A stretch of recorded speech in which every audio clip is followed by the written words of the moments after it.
Gaurav. So first of all, thanks. आपने time दिया Gaurav for this interaction, and congratulations for getting selected in prestigious Home Ministry in the post of Joint Assistant Director, and that is in Home Affairs, right? Thank you, sir. Thank you, sir. And this post is through UPSC. तो बहुत prestigious job है ये. Gaurav, आपकी interaction से I am sure lot of students will get benefited, and I start my interaction with you only. So सबसे पहले गौरव आप हमें अपने बारे में बताइए. आप कहाँ से belong करते हैं, which part of India, और आपने graduation कहाँ से किया है, and what was your CGPA and when did you graduate, and your GATE journey कैसी थी, और ये जो आपने एग्जाम लिखा है ये यूपीएससी के थ्रू लिखा है, तो इस एग्जाम के बारे में थोड़ा बाद में जानते हैं, पहले आप अपने बारे में थोड़ा सा बताएं हमें. Yes sir, thank you sir. Vijender sir, मस्त फर्स्ट तो मैं थैंक यू बोलना चाहूंगा आपको सर. मैंने आपको बस यूट्यूब पे वीडियोस में ही देखा था, इसके पहले योर पीडीएफ पे, तो मैं देखता था कि मतलब आप बहुत अच्छे से लोगों को गाइड करते थे, तो मेरा भी पॉजिटिवली कि मेरे को आपका इंटरेक्शन के लिए मौका मिला और आपसे गाइडेंस का मौका मिला इंटरव्यू के लिए, तो उसमें काफी पॉजिटिव मेरे साथ रहा. But I start my journey, sir, that I am Gaurav Sharma, sir. Currently, I am working as a senior scientific assistant, gazetted officer in Ministry of Defence, sir. I belong from Shiopur district, nearby Gwalior, from Madhya Pradesh, sir. Okay. I had done my schooling from Shiopur only, sir. After that, I had done my BTech from Medicaps Institute of Technology from Indore, Madhya Pradesh, sir. Okay. After that, after completion of that BTech, sir, in 2011, I don't have any job. As a situation, you know that in electronics there is no job, sir. So like other student, I start preparing for the government examination, sir. But during that 1 year, sir, of that period, sir, I was not able to clear any exam. Unfortunately, I get a good marks in the GATE 2012, sir. Because in 2012 I get a good marks, so I get a MNIT Jaipur for MTech in electronics and communication. But during my MTech, I was more worried about that government job, sir, not about that MTech curriculum. So in that curriculum, I'm also going for the library for study purpose to get some job. Journey was not that much easy, sir, at that time, because there was less resources. Just now, like that YouTube is so much sufficient video was available. At that time, we have only facility to go to the library and see the books in 2012, sir. So every day I'm going to library and getting some details regarding my technical knowledge. Meanwhile, sir, I written so many examination. I can tell you that in 2012, sir, I cleared the MPPGCL, Madhya Pradesh Power Generation Junior Engineer exam. In that, but I cleared the written exam, but not able to select in the interview. Maybe I don't know why I was not compatible at that time. So after that, in 2012, sir, I cleared Bharat Electronics Limited, Airport Authority of India, Coal India, so many written examinations, but not able to get any job from that. After that, of that struggling was continue with my MTech also. So in 2013, sir, I wrote an exam of that BSNL Junior Engineer TTA, that is previous name was TTA, Technical Telecom Assistant. Yes. So that is only a written examination. There is no interview in that. So fortunately, I got that. So that is the first job, sir, I got through written exam. But I was more worried about that it is a good job for MTech candidate or not. So still I'm preparing for the other examination. But that written clear is continue. But getting a job through interview is difficult at that time. Again, I got qualified and written for Kendriya Vidyalaya also, sir. In KVS, sir, then TGT post is there. After that, same in 2014, I clear same again Bell, but not get the management trainee job. But same time, Prasar Bharati job was came, sir. For Doordarshan Kendra and All India Radio, sir. Engineering assistant post was there. So I cleared that written examination and get that job also. But that is through SSC, so I know that thing that it will got a delay for 1 year. So meanwhile, I joined that BSNL, and for 1 year, I went for that BSNL job. I was posted in Rajasthan, Jodhpur, nearby Jodhpur. One district is Pali, sir. I was posted there. So I am waiting for my Doordarshan call letter always. That I was not in the mood of doing that BSNL job. After 1 year, I got my call letter from Prasar Bharati. I was posted in Doordarshan Kendra Bhopal in 2015, sir. So in 2015, I joined Doordarshan Kendra Bhopal. After 2.5 years, that Doordarshan job, I can tell, sir, that you will learn the things how much you want, but the life was so much easy there. So I forget I was a MTech candidate and doing this job. So I am enjoying the flow only, sir. Okay. So meanwhile, after I got the marriage also in during that period, sir. Okay. So after that, I'm thinking that what I'm doing here, engineering as an engineering assistant, is it enough for me? So I am thinking that my other friends are still preparing and they are getting a good jobs through UPSC other examination, but I'm not able to do fight that like that. So then I start preparing for UPSC examination, sir. For engineering services, I started. But I know my capability, sir, that I was not good candidate for that engineering services examination because that technical as well as technical and non-tech is required for that. But I was good at that time only in technical, so not able to clear that engineering services written exam till now, sir. But one UPSC engine exam was there, sir. And, this for this department. DGAQS, sir, Director General of Aeronautical Quality Assurance. Few of the persons know only about this department, sir, because it is a good department and the post is also a good a gazetted officer post. You will get in a defense, so you will get the things easy. So I cleared that written examination, and first time I faced the UPSC interview panel at that time for this job. So that panel was so much happy to see me. After that, this much 2011, I have passed out and I am coming for interview in 2016. So they asked me regarding my technical things and my MTech, all things they asked. And for regarding that communication system, so many questions they asked. So I answered very patiently all the questions. And after 45 minutes of interview, I get a result that I was qualified for that senior scientific assistant post. Okay. So fortunately, I know that this is job is the first job of our great scientist, Dr. APJ Abdul Kalam. That is also a same post, senior scientific assistant, gazetted officer in Department of Defense Production. Yes, so that is written in his book, sir, Wings of Fire, chapter Wings of number Fire. 3. It is written in chapter number 3 also. So आपको motivation मिला होगा उससे काफी. Yes, definitely, sir. I got that motivation. So तब काफी अच्छा लगा. उसके बाद मतलब लगा कि मतलब लाइफ सेटल है, अब कोई दिक्कत नहीं है. यहाँ के ज्वाइन किया और डिफेंस रिलेटेड थिंग्स देखने को मिला, प्लस कम्युनिकेशन और रडार से रिलेटेड सिस्टम्स में काम करने का मौका मिला. तो वो काफी अच्छा था. बट कम्युनिकेशन के साथ में मतलब मैं प्रिपरेशन करता रहता था. एज ए जॉब के साथ में और फैमिली के साथ में मैं टाइम देता था प्रिपरेशन का. पर डे का शेड्यूल था. रफली that schedule every day I am following. That after coming from office, at least 2-3 hours for study. In office, at least decide 1 or 2 hours for study. So like that, I am preparing, sir. But in 2017, sir, after that UPSC, I wrote a ISRO written exam for scientist C, sir. Okay. पर पता नहीं क्यों ऐसा हो रहा है कि 4 साल से मैं उसको कंटिन्यू दे रहा हूँ. 4 साल से वो कंटिन्यू निकल रहा है. रिटर्न क्वालिफाई हो रहा है पर इंटरव्यू में नहीं हो रहा है. अच्छा. और ये जस्ट अभी चौथी बार था कि मेरा इसरो के इंटरव्यू में इस बार भी नहीं हुआ फाइनली. अच्छा. बट साथ में मैं और भी एग्जाम यूपीएससी के फॉर्म भरता रहता हूँ. तो उसके साथ में मैंने ये फॉर्म देखा था, joint assistant director in home affairs. तो मुझे ये पोस्ट काफी अच्छा लगा क्योंकि ये पुलिस से रिलेटेड है और कोऑर्डिनेशन और वायरलेस का उनका काम है. तो मैंने ये फॉर्म के लिए अप्लाई किया और रिटर्न क्वालिफाई हुआ. और उसके due to this corona that interview was delayed. So 1.5 year के बाद इंटरव्यू हुआ. But fortunately, I got that. I secured 3rd rank in that interview, sir. Very great. Thank you, sir. So finally, I got a call letter that you are selected as a joint assistant director in home affairs.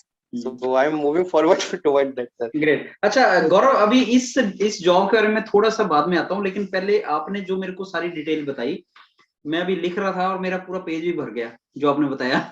2011 से लेके 2021 तक, मतलब 10 साल में आपने जो बताया वो सारा मैं नोट करने लगा. लेकिन मैं कुछ चीजें पूछूंगा आपसे क्योंकि वो मेरे को भी चीजें फ्लो में आपने बताई, पता नहीं चला.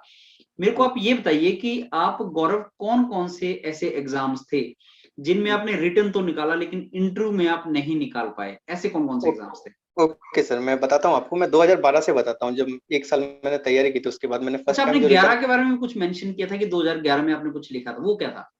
2011 में नहीं सर, कुछ एग्जाम नहीं लिखा था, बीटेक के बाद में अच्छा जस्ट एक साल फिर प्रिपरेशन अच्छा, के लिए दिया था। 2011 में आपकी बीटेक हुई थी?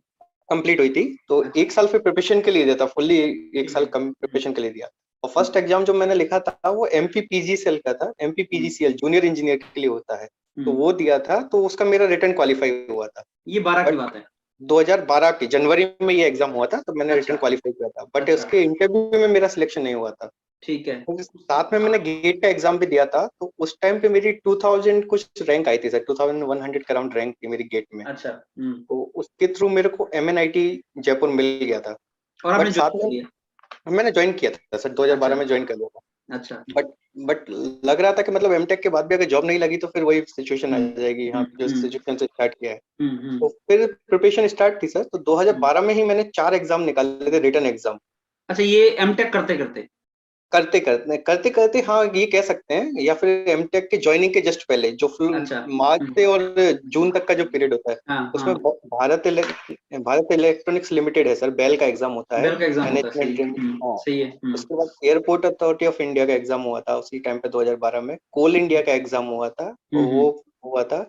और उसके साथ में अपना आईबीपीएस का एग्जाम हुआ था, जो बैंकिंग हम्म। के लिए होता है। तो आपने जब चारों निकाल लिए? चारों मैंने क्वालिफाई किया था सर उस तो टाइम पे। इसका मतलब गौरव, आपका 2012 में जो आपने ब्रेक ली थी एक साल की, तो इसको कह हम्म, सकते हैं कि 2012 में आपका लेवल आ गया था तैयारी का, रिटन एग्जाम का लेवल आ गया था? Yes sir, yes sir, yes sir, क्योंकि रिटर्न आप लेवल जैसे से मेरे कोल इंडिया क्वालिफाई का हो गया निकाल रहे हैं, बेल का निकाल रहे हैं, और इवन था। आईबीपीएस का भी निकाल लिया, मतलब आपका नॉन टेक्निकल भी अच्छा हो गया था। नॉन टेक अच्छा हो गया था सर, उस टाइम पे अच्छा हो गया था। चारों एग्जाम तो निकाल लिए, उसके बाद क्या हुआ? चार हाँ, तो चारों एग्जाम निकाल लिए थे सर, जो लेकिन इंटरव्यू में किसी में नहीं हुआ था सर। चारों अच्छा, के रिटर्न क्वालिफाई हुआ था, ये इंटरव्यू मैंने 12 की बेल का बात है? इंटरव्यू। ये 12 की बात है। अच्छा। तो फिर उसके बाद एमटेक कंटिन्यू किया सर, 12 से 13 14 तक मेरा एमटेक रहा है एमएनआईटी जयपुर में। तो अच्छा, वो एमटेक के साथ में मैं पढ़ता रहता था, एग्जाम देता एमटेक रहता आपने था। किस चीज में किया, स्पेशलाइजेशन क्या था आपका? इलेक्ट्रॉनिक्स एंड कम्युनिकेशन ही है सर मेरी अच्छा, ब्रांच, उसी में किया, ठीक है। इसी ब्रांच में किया है मैंने, कोर ब्रांच में किया है। और हम्म। मेनली डिजिटल कम्युनिकेशन था वहाँ पे इसमें। ठीक है ठीक है। लेकिन साथ में पढ़ता रहता था जॉब के साथ, मतलब एमटेक के साथ में, सॉरी। तो हम्म। एमटेक के साथ जब तैयारी करता रहता था, तो 2013 में मैंने बीएसएनएल का जूनियर इंजीनियर का पेपर दिया था। अच्छा। वो क्वालिफाई किया था, तो उसमें रिटर्न ही था। तो वो हम्म मेरे लिए पॉजिटिव एज था कि मेरा हम्म, रिटर्न तो निकल रहा था, तो ये रिटर्न निकल गया, इसका मतलब जॉब तो सिक्योर हो गई, एटलीस्ट एक हाँ। जॉब तो मिलेगी अपने पास। फिर हम्म। के साथ में ही मैंने फिर केंद्रीय विद्यालय में टीजीटी का फॉर्म नहीं, निकाला था अभी सर। अभी मैं रुकूंगा आपको यहाँ थोड़ी देर, कि आपका जो बीएसएनएल में जॉब थी वो क्या थी, टीटी क्या आपने कुछ बताया था नाम? हाँ हाँ, टेक्निकल टेलीकॉम असिस्टेंट पोस्ट होता है, टीटीए टीटीई? बोलते हैं। ए जेडीयू नहीं बोलते बोलते हैं, उसको, टीटीई बोलते हैं। टीटीए बोलते हैं टीटीए। जे। हाँ, तो ये क्वालिफाई हुआ था सर। तो आपने नाउ इसको ज्वाइन नाउ किया था? यस सर, मैंने ज्वाइन किया था अच्छा, इसको। इसको ज्वाइन दो कर लिया आपने? 2014 में इसका मतलब मेरा ज्वाइनिंग आया था, तो ठीक जस्ट है। जिस दिन मेरा एमटेक खत्म हुआ था उसके नेक्स्ट डे मैंने वहां ज्वाइन कर लिया था। तो कह सकते हैं कि ये आपकी पहली जॉब थी? हाँ, ये फर्स्ट जॉब थी सर, बीएसएनएल। 2014 में आपने पहली ज्वाइन कर ली आफ्टर एमटेक? हाँ, यस ठीक सर, है यस सर। ठीक है। लेकिन हाँ जी। साथ में 2013 में भी मैंने केंद्रीय विद्यालय का रिटर्न भी निकाला था, तो उसमें अच्छा इंटरव्यू में नहीं हुआ मेरा। अच्छा फिर 2014 में भी मैंने बेल का रिटर्न फिर से निकाला था, अच्छा। लेकिन उसमें फिर से इंटरव्यू में मेरा नहीं हुआ था। ठीक है। तो उसके साथ में एक दूरदर्शन का प्रसार भारती का एग्जाम हुआ था इंजीनियरिंग असिस्टेंट के रिगार्डिंग। अच्छा, वो तो जॉब वो थी engineering, engineer assistant? Assistant, engineering assistant post है सर। अच्छा, वो गेस्टेड लेवल, ऑफिसर है? Not a gazetted officer, level 6 है सर वो। अच्छा। वो भी हुआ था, तो वो हम्म। भी मेरा क्वालिफाई हुआ था, और उसका रिटर्न भी हुआ था। उसका इंटरव्यू में मेरा सिलेक्शन हो गया था, तो अच्छा, मेरे तो पास पहला पहला इंटरव्यू आपका वो निकला, प्रसार भारती वाला? पहला पहला हाँ इंटरव्यू जो कह सकते हैं कि मेरा प्रसार भारती का पहला इंटरव्यू वो निकला। कौन सा ईयर है, 2015? 2014 में सर, 14 में निकल सेम गया ईयर, आपका? अच्छा 14 ठीक में है। निकल गया। लेकिन ठीक है। वो एसएससी के थ्रू था, तो मुझे पता था कि अच्छा। इसमें टाइम लगेगा ज्वाइनिंग में। तो हम्म। मैंने मीनवाइल दूरदर्शन की जगह बीएसएनएल को ज्वाइन कर लिया था, क्योंकि एक अच्छा, साल का खाली बैठने से अच्छा है कि जॉब किया जाए, इंजीनियर के सही लिए है। तो वही सही लगता है। तो मैंने सही वहां ज्वाइन कर लिया था, और है। बीएसएनएल में जॉब करते करते मैं अपने बस ऑफर लेटर का इंतजार कर रहा था कि कब मेरा दूरदर्शन से ऑफर लेटर आएगा, मेरे को पोस्ट मिलेगी और मैं जाके ज्वाइन करूंगा। अच्छा। उसमें प्रोसेस एक साल लगा। एक साल बाद हम्म, मेरी पोस्टिंग आई दूरदर्शन केंद्र भोपाल। और अच्छा। वो मेरा एमपी मेरा होम स्टेट भी है, तो hmm without any doubt I join that same ठीक टाइम। है। तो मैंने वो ज्वाइन किया सर। ये अब 15, वहां ये पे 15 की बात है? हाँ, ये 2015 की बात है, 2015 में मैंने ज्वाइन किया वहाँ पे। ठीक है। फिर 2015 से मैं वहाँ पे जो था मेनली हाई पावर ट्रांसमीटर जो होता है सर, जो टेरेस्ट्रियल ट्रांसमिशन के लिए यूज होता है, और सैटेलाइट अर्थ स्टेशन जो होता है, जो सैटेलाइट डेटा ट्रांसफर करने के लिए और लाइव स्ट्रीमिंग वगैरह के लिए यूज होता है, तो उस सिस्टम में था। तो मैं वहाँ सीखा, वो सारी चीजें काफी सीखा satellite system, high power transmitter से। लेकिन थोड़ा सा मतलब ये था कि रिलैक्स वाला जॉब था, तो उतना टाइम मिलता था पर पढ़ता नहीं था, पढ़ाई का मतलब मूड नहीं था, बस जॉब लग गया, गवर्नमेंट जॉब है, बस सफिशिएंट था। मतलब गवर्नमेंट जॉब थी, सैलरी थी, लेकिन आराम भी था साथ में। आराम काफी था, तो पढ़ने का मन नहीं करता था। अच्छा। तो बट साथ में और लोग तैयारी करते रहते थे सर, क्योंकि हम सब यंग लोग थे, तो बाकी लोग तैयारी करते रहते थे, तो मुझे भी लगता था कि मतलब ये लोग कर सकते हैं, तैयारी कर रहे हैं, तो मैं भी कर सकता हूँ। अच्छा। तो साथ में फिर मैंने स्टार्ट किया सर, 2016 में ही मैंने स्टार्ट किया फिर से, मतलब अच्छा। 1.5 ईयर के बाद मैंने स्टार्ट किया प्रिपेयर करना। तो मेरा यूपीएससी का एक रिटर्न था, ये डिपार्टमेंट है डीजीएक्यूए, इसके लिए रिटर्न एग्जाम था। गजेटेड ऑफिसर लेवल 7 है, गजेटेड ऑफिसर पोस्ट था, सीनियर साइंटिफिक असिस्टेंट है पोस्ट का नाम। तो उसका रिटर्न था, तो मैं देने गया रिटर्न, पर मुझे भरोसा नहीं था कि मतलब यूपीएससी का रिटर्न, तो पहले से डाउट यही था कि नहीं निकलेगा, यूपीएससी का है क्योंकि, लेकिन क्योंकि ऑलरेडी मोरल डाउन हो चुका था, 2 साल से कुछ तैयारी इतनी की नहीं थी। लेकिन जब रिटर्न दिया तो रिटर्न क्वालिफाई हो गया। फिर इंटरव्यू का था, तो मेरे को लगा कि रिटर्न क्वालिफाई हुआ है तो इंटरव्यू के लिए अपने से पढ़ना चाहिए। तो मैंने काफी इसके 3 महीने तक टाइम देके अच्छे से जॉब से थोड़ा सा ब्रेक लेके, बीच में लीव वगैरह एडजस्ट करके, और लीव ली ऑफिस से, और काफी प्रिपेयर किया, बुक से रीड किया मैंने काफी, सैटेलाइट सिस्टम वगैरह ये सब, हाई पावर ट्रांसमीटर वगैरह रीड किया बुक से। तो मेरा यूपीएससी का इंटरव्यू है सर, और इंटरव्यू उस दिन मेरा उतना अच्छा गया था, 45 मिनट मेरा इंटरव्यू चला था। तो इंटरव्यू देने के बाद मैं श्योर हो गया था कि मतलब डेफिनेटली इसमें सिलेक्शन हो ही जाएगा मेरा। और जब उसके 1 महीने बाद रिजल्ट आया, तो उसमें मेरा रैंक था, उसमें 12th नंबर पर मेरा रैंक आ गया था उसमें। ये कौन सी जॉब बता रहे हैं आप, कौन सा डिपार्टमेंट बता रहे हैं? ये डिपार्टमेंट है sir DGAQA, directorate general of aeronautical quality assurance. अच्छा। तो ये डिफेंस के लिए काम करता है सर। जो भी हमारे डिफेंस पीएसयूज हैं, या डिफेंस की डीआरडीओ है, जो भी डिफेंस की कंपनीज हैं, जो भी प्रोडक्ट बनाती हैं, तो वो यूजर को सप्लाई करने के पहले क्वालिटी चेक के थ्रू जाती है। तो ये क्वालिटी चेक पॉइंट है एक तरीके से। सारा काम टेक्निकल है सर, कि आपको टेक्निकली देखना रहता है कि वो आइटम उस स्पेसिफिकेशन को मीट कर रहा है कि नहीं कर रहा है। और उसमें काफी सिस्टम्स होते हैं, तो मैं मेनली यहाँ पे जो है कम्युनिकेशन सिस्टम जो होता है, air to ground communication system और रडार सिस्टम जो होता है, उसमें स्टार्ट किया था। और करंटली मैं अभी तेजस जो अपना एयरक्राफ्ट है, उसका जो रडार है, मल्टीमोड रडार सिस्टम, उसके क्यूए के लिए वर्क करता हूँ। तो ये मेरा अभी तक का काम था सर।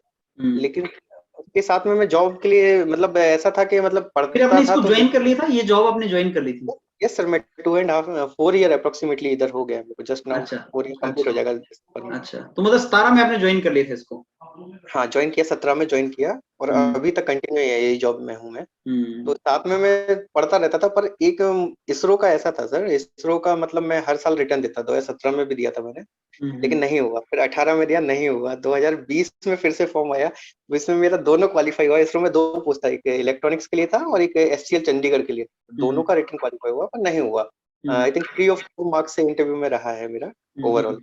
बट साथ में ये यूपीएससी का एक फॉर्म भरा हुआ था मैंने, joint assistant director home affairs के लिए। तो ये जब दिया मैंने, तो इसका रिटर्न क्वालिफाई हुआ, और इंटरव्यू अभी 2 महीने पहले इंटरव्यू हुआ था, तो फाइनली उसमें इंटरव्यू काफी अच्छा गया था। इस बार भी सेम वही कम्युनिकेशन सिस्टम ने मुझसे पूछा था, तो अच्छा इंटरव्यू हुआ, फाइनली 3rd रैंक इसमें अभी आई है।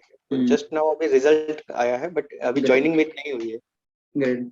तो आपके पास गौरव बहुत ज्यादा हेल्दी एनरिच्ड एक्सपीरियंस है रिटन एग्जाम्स के और इंटरव्यूज के, एंड आई मस्ट 2012 से स्पेशली आप कंटिन्यूअसली एग्जाम्स निकाल रहे हैं और आप मोटिवेटेड हैं। बीच में ऐसा भी हुआ कि आपको ऐसी नौकरी भी लगी जिसमें आपको लगा कि अब रिलैक्स्ड है तो कोई ट्रबल नहीं है, लेकिन स्टिल आप लगे रहे, और अब आप इवेंचुअली एक बहुत अच्छी पोजीशन पे ये आपको ऑफर मिला है इसका, जो मिनिस्ट्री ऑफ होम अफेयर्स है, उसमें आप जो joint assistant director, as I think you said, तो ये अच्छी पोजीशन है, काफी अच्छी पोजीशन है गौरव। अच्छा गौरव, मेरे को ये बताइए, जो आपका अभी इंटरव्यू फाइनली हुआ इस पोस्ट के लिए, तो इन्होंने ये पूछा नहीं आपकी जर्नी के बारे में सारा, कि भाई इतनी जॉब्स तुम कर चुके हो, तो क्या? Yes sir, yes sir, yes sir, मैं इसके बारे में बताना चाहूंगा सर। ये जो उन्होंने मुझसे सेम क्वेश्चन पूछा कि आपने ऑलरेडी 3 गवर्नमेंट जॉब छोड़ दी हैं और आप अभी फिर से ट्राई कर रहे हो और आप फिर से सेम यूपीएससी के सामने हो इंटरव्यू देने के लिए, तो मैंने उनको कन्विंस किया उस वे में कि सर मैं एमटेक कैंडिडेट हूँ और मेरा टेक्निक नॉलेज अच्छा है, जो कि अगर कोई अच्छा डिपार्टमेंट है उसके लिए अच्छा रहेगा। और फ्यूचर में साथ में जो सीख रहा था चीजें, उसके साथ में मेरी लर्निंग प्रोसेस कभी बंद नहीं हुई, तो साथ में मैं सीखता गया और मैं उसी को यहाँ पे रिप्रेजेंट करने के लिए आपके सामने आया हूँ, क्योंकि मैंने रिटर्न क्वालिफाई किया है, तो I am capable of that post also sir. तो उनको मैंने उस वे में कन्विंस किया सर, और ये जो मैंने कन्विंस किया सर, ये मैंने आपसे इंटरव्यू गाइडलाइन में पूछा था, तो आपने मेरे को बताया कि इस तरीके से कुछ उनको आंसर दीजिएगा, तो वो मेरे लिए आंसर पॉजिटिव रहा, तो मैंने उनको कन्विंस करके ले गया। तो अच्छा, आपने बोला 45 मिनट इंटरव्यू चला गौरव, तो उसमें 45 मिनट के इंटरव्यू में आप टेक्निकली तो बहुत ज्यादा साउंड हो, तो क्या आप इंटरव्यू को टेक्निकल डायरेक्शन में ले गए थे या कैसे हुआ था? नहीं सर, वो ऐसा कुछ नहीं था। उन्होंने कुछ नहीं पूछा कि आप क्या पढ़ के आए हैं, क्या काम करते हैं, उनको कुछ जरूरत नहीं था। उन्होंने मेरा बायोडेटा उनके पास रहता है सर, उसमें लिखा रहता है कि क्या क्या आपने अच्छा। जॉब की हुई है। तो उन्होंने मुझसे टेक्निकल नहीं पूछा सर। फर्स्ट क्वेश्चन उन्होंने मुझसे क्रिकेट के रिगार्डिंग पूछा। उसमें पूछा कि आपकी हॉबीज लिखा है, उसमें क्रिकेट लिखा है, तो बताइए अभी करंट में कौन बेस्ट ऑलराउंडर है, प्रीवियसली कौन था। तो वो क्रिकेट का क्वेश्चन मैंने आंसर किया, but that was not satisfactory up to that level. तो उसके बाद उनको लगा कि ये बंदा, मतलब ये जनरल साइंस में मैंने वो आंसर किया था, बट मैं उनको कन्विंस करके ले गया था कि सर मैं जो आंसर किया वो सही है मेरे हिसाब से। फिर उसके बाद उन्होंने फिर मुझसे रिमोट सेंसिंग पूछा था sir, what is remote sensing, how India is using remote sensing, अगर सैटेलाइट नहीं है तो उसके अलावा कैसे रिमोट सेंसिंग आप कर सकते हैं। तो मैंने वो आंसर किया। फिर उन्होंने मुझसे वही पूछा था कि आपको गलवान वैली का इंसिडेंट याद है, तो उसमें रिमोट सेंसिंग यूज किया था, तो आप कैसे बताएंगे। तो मैंने उनको सारी चीजें बताई थी कि फिंगर 6 फिंगर 4 वगैरह, उनको इंसिडेंट बताया था कि वहां तक जो ट्रूप से आ गए थे, तो उसको हमने सैटेलाइट के थ्रू इमेजिंग किया था। तो फिर उन्होंने मुझसे काफी चीजें पूछी उसके रिगार्डिंग कि रिमोट सेंसिंग के अलावा और कौन सा ऐसा मीडिया है जिससे हम इस तरह की चीजें डिटेक्ट कर सकते हैं। और जनरल सेंस के क्वेश्चंस भी काफी पूछे थे। उन्होंने पूछा था कि अगर आप एयरपोर्ट पे जाते हैं तो उनको कैसे पता चल जाता है कि आपके पॉकेट में कॉइन रखा है, कि पर्स में नोट रखा है, या फिर आपके बैग में फूड है, या फिर उसके अलावा क्या आइटम है, तो क्या क्या कैसे कैसे चेक कर सकते हैं। इंफ्रारेड इमेजिंग क्या होता है। फिर मेडिकल के रिगार्डिंग क्वेश्चन पूछा था कि एमआरआई क्या होता है, और उसको कैसे किया जाता है, आप उसको कैसे वेरीफाई करेंगे ये एमआरआई से हुआ है कि नहीं, और कैंसर सेल्स को कैसे डिटेक्ट करता है, ये कुछ पूछा था। फिर वो उन्होंने रडार पे स्विच किया था सर, कि टाइप्स ऑफ रडार बताइए, क्या क्या काम होता है, आप किस फ्रिक्वेंसी का रडार किस चीज के लिए यूज में होता है, सेट ट्रैक रडार क्या होता है, सर्च रडार क्या होता है, वेदर रडार क्या होता है, उनकी फ्रिक्वेंसी क्या होती है, फिर रडार में पावर एम्पलीफायर कौन सा यूज करते हैं, मैग्नेट्रॉन क्यों करते हैं, क्लिस्ट्रॉन क्यों नहीं करते हैं, रिफ्लेक्शन क्यों करते हैं, ये सभी क्वेश्चन।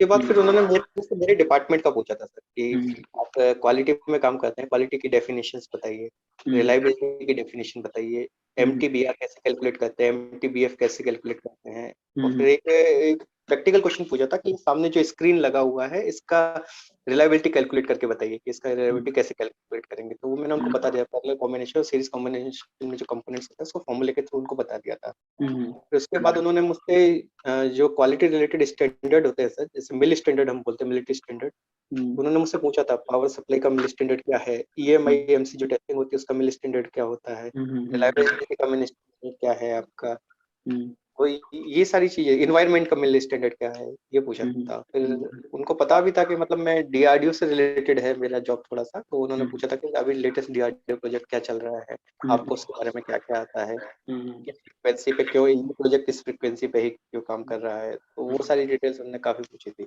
तो मैंने ज्यादातर आंसर सारे किए थे सर, मतलब सेटिस्फैक्टरी आंसर थे सारे के सारे, और काफी खुश था पैनल। मतलब मैं जब इंटरव्यू का आंसर्स कर रहा था तो मुझे समझ में आ रहा था कि पैनल काफी खुश है आंसर्स से मेरे।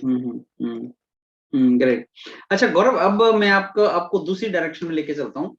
आपकी अपनी बहुत सी अचीवमेंट्स हैं लाइफ को लेके, और आप काफी परसिवियर किया है अपने 10 साल तक। दो क्वेश्चन पूछूंगा। पहला कि इलेक्ट्रॉनिक्स इंजीनियर्स को ये लगता है कि अपॉर्चुनिटी कम है स्पेशली गवर्नमेंट में, तो उसके ऊपर आपका क्या कहना है? What are your opinion on that? Sir वैसे ये लगना तो ठीक है, क्योंकि मुझे भी शुरू में यही लगता था कि इलेक्ट्रॉनिक्स इंजीनियर की अपॉर्चुनिटी कम है, क्योंकि मैंने भी एमटेक के साथ में आईबीपीएस बैंकिंग तक का फॉर्म भरा था उस टाइम तैयारी पे। कर दिया आपने? हाँ। हाँ, तो वही तो वो लगता तो था उस टाइम पे, बट अभी अब ऐसा नहीं लगता सर, क्योंकि क्या है कि अपॉर्चुनिटी काफी है। बट आपको उसको उस वे में एक्सप्लोर करना है, क्योंकि काफी सारी जॉब होती है जो यूपीएससी अलग अलग, मतलब आप चेक, यूपीएससी में एडवर्टाइजमेंट आता रहता है, वीकली एडवर्टाइजमेंट आता है, तो उसमें आप चेक करिए, स्पेसिफिक इलेक्ट्रॉनिक्स के लिए कुछ जॉब निकलती रहती है और बहुत अच्छी पोस्ट है, बहुत ही, मतलब मुझे नहीं लगता है कि ज्यादातर लोगों को वो पता भी होगा, बहुत ही कम लोग होते हैं जो इस टाइप के फॉर्म वगैरह को आइडेंटिफाई करते हैं और देखते भी हैं। इसके अलावा सर, मतलब ऐसा लगता है कि अगर एक बार आपका सर्टेन, अगर आप रिटर्न का लेवल अचीव कर लेते हैं, तो फिर आपके लिए कोई भी एग्जाम, मतलब ऐसा नहीं है कि बड़ा होगा, फिर आप रिटर्न निकालेंगे पक्का, उसका कोई डाउट ही नहीं है। बस वही है कि इंटरव्यू में वो आपका लक ऑफ डे है। इंटरव्यू में आपका अगर उस दिन थोड़ा दिन खराब है, तो हो सकता है मेरी तरह 4 बार इसरो के इंटरव्यू से बाहर हो सकते हो सकता है कि 2 बार आपने यूपीएससी के इंटरव्यू के सामने गए, दोनों बार यूपीएससी में सिलेक्ट हो गए, तो वो आपका लक ऑफ डे भी है, और आपका प्रिपरेशन पे भी डिपेंड करेगा कि आपने क्या क्या चीजें पढ़ी हैं और वो उस टाइम पे क्या क्लिक कर रहा है, आपका आंसर देने का तरीका क्या है उनको। तो जॉब का ऐसा कह सकते हैं कि कमी तो है, बट उतनी भी नहीं कह सकते कि कमी ज्यादा है, क्योंकि मैंने भी ऑलरेडी 4 जॉब की हैं, वो चारों इलेक्ट्रॉनिक्स में ही है, तो ऐसा सही है। और दूसरा मेरा क्वेश्चन गौरव ये है कि स्टूडेंट्स बहुत पेशेंस नहीं रखता है, जैसे तैयारी स्टार्ट करता है, फिर अगर कुछ साल नहीं मिला तो इम्पेशेंट हो जाते हैं बच्चे, उनके बारे में आप क्या बोलोगे, what you will tell them? Same sir, सबके साथ में होता है, मेरे साथ में भी होता है, मतलब मैं भी कई बार मेरा रिटर्न निकलता है, इंटरव्यू में नहीं निकलता है। मैंने आपको वही बताया कि मेरे रिटर्न कितने निकले हैं, और मैंने आपको यही बताया कि मेरे 4 इंटरव्यू क्वालिफाई हुए हैं। तो जब नहीं निकलता है तो सर पेशेंस तो लूज होता है। सही है। फ्रस्ट्रेशन इसलिए भी रहता है क्योंकि सर सेम जो साइकिल है वो फिर इनिशियल से रिपीट होगी, आपको रिटर्न के लिए फिर तैयारी करना है, फिर रिटर्न क्वालिफाई करना है, फिर इंटरव्यू में जाना है, फिर इंटरव्यू के लिए सिलेक्ट होना है, मेहनत करते रहना पड़ेगा। हाँ, तो वही है, पेशेंस तो सर जवाब देता है, पर दिक्कत ये है कि आपके साथ में कोई एक मोटिवेशन फैक्टर होना चाहिए, जिसकी वजह से आपको लगता है कि नहीं, मुझे ये अचीव करना ही है। अगर वो और मोटिवेशन, आपने गेट एग्जाम कितनी बार लिखा है? सर आई थिंक 10 टाइम, मेरे को लगता है मैंने 10 बार तो निकाला है कम से कम। अच्छा, गेट तो हर हर साल ही बार आप निकाला लिखते थे, गेट किस पर्पज से लिखते थे आप? हर साल ही निकाला है सर। मतलब लिखता तो ये था कि मतलब टेक्निकली जो मैं ब्रशअप करता रहता था, टेक्निकल जो भी अपनी पढ़ाई कर रहा हूँ उसको, क्योंकि मैं नॉन टेक के एग्जाम नहीं देता हूँ, तो बस गेट ही एक ऐसा एग्जाम लगता था कि मतलब उसके थ्रू ब्रशअप हो जाती है चीजें, और लेवल अपना पता था, इसलिए ऐसे इंजीनियरिंग सर्विसेज भी लिखा, पर क्वालिफाई कभी नहीं हुआ। तो अपना लेवल पता है कि टेक्निकली अच्छा है, तो टेक्निकल एग्जाम पे फोकस किया जाए, बस तो ये है कि आपने हर गेट कम से कम 10 बार लिखा है, इसरो 4 बार अप्रोक्सीमेटली आपने लिखा है, इसरो में इंटरव्यू कॉल कितनी बार आया? 4 बार सर, इसमें 4 4 बार बार। इंटरव्यू कॉल आया। Yes sir. उसके पहले जब मैं इसरो देता था सर, मतलब 2014 के पहले का बता रहा हूँ मैं आपको, तब तो मेरा क्वालिफाई भी नहीं होता था, लेकिन 2000 जब बताया ना आपको, यूपीएससी की जब तैयारी स्टार्ट की, तो उसके बाद मैंने जब भी इसरो दिया, मेरा रिटर्न क्वालिफाई हुआ है सर। अभी तक तो मेरे साथ ऐसा नहीं हुआ कि मैंने रिटर्न दिया और नहीं निकला हुआ इसरो का, 2017 से लेके अभी तक।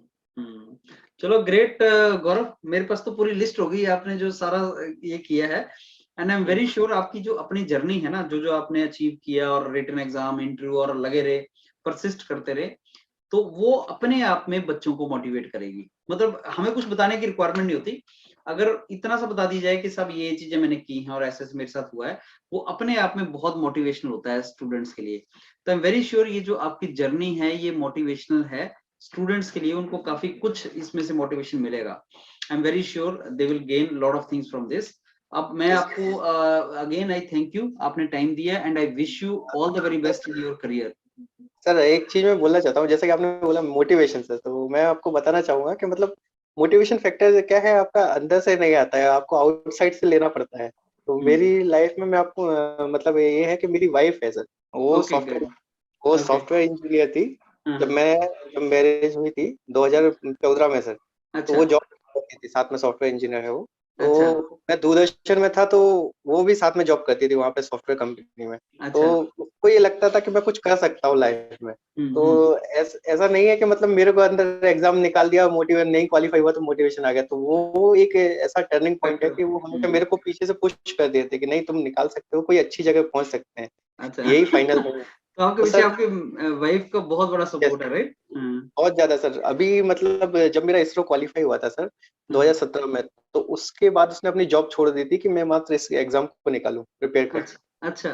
तो उसने अपनी जॉब का सेक्रीफाइस तक किया है उसके लिए, बट ये है कि स्टिल मेरे को मतलब वो सेक्रीफाइस फुलफिल तो नहीं कर पाया हूँ मैं, बट हाँ ये है कि एक अच्छे लेवल पे मैं जॉब वगैरह निकाली हुई। तो अभी भी वही है, कंटिन्यूस उसका एफर्ट्स है कि जिस वजह से मैं यहाँ तक तो पहुंचा हूँ कम से कम। चलो that's great Gaurav. I think आपकी स्टोरी इनकम्प्लीट होती अगर हम आपके वाइफ को मेंशन नहीं करते, बिकॉज उन्होंने बहुत ज्यादा सपोर्ट किया आपको। That is truly inspiration actually. और आपका जॉब उनका छोड़ देना, दैट इज ट्रूली एग्जांपल कि कितना सपोर्ट कर सकता है। So again that is a great thing to know from your side Gaurav. चलो all the best to you and your wife both now as a couple for great career ahead, Gaurav, and thanks a lot for your time. Thank you, sir. Thank you, sir.